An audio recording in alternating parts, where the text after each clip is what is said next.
Na maradhi yasiyoambukizwa. Tunapozungumzia maradhi yasiyoambukizwa tunazungumzia kisukari, saratani, matatizo ya mifupa pamoja na viungio, tunazungumzia tezi dume, tunazungumzia masuala ya bawasiri na magonjwa mengi yasiyoambukizwa, pia na mfumo wa uzazi wa kina baba na kina mama.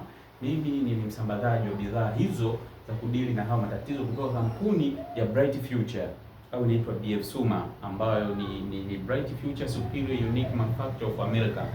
Sasa wewe kama kijana ambaye umetoka chuoni unahitaji kufanya biashara, lakini huna fedha za kutosha ili za kuanzisha biashara yako, kampuni ya BF Suma inakupa uhuru wa kufanya biashara hii kwa mtaji mdogo sana, kwa kiasi cha $150,000, ambapo wewe inakupa kibali cha kuwa msambazaji wa bidhaa hizi. Utaweza kusambaza bidhaa hizi, utaingiza faida ya rejareja, utaingiza faida ya bonus. Kwa hiyo biashara hii haihitaji mtu mwenye elimu kubwa. Biashara hii inahitaji mtu ambaye yuko tayari kujifunza. Biashara hii inahitaji mtu ambaye yuko tayari kufanikiwa. Hii biashara ndio inahitaji mtu huyo.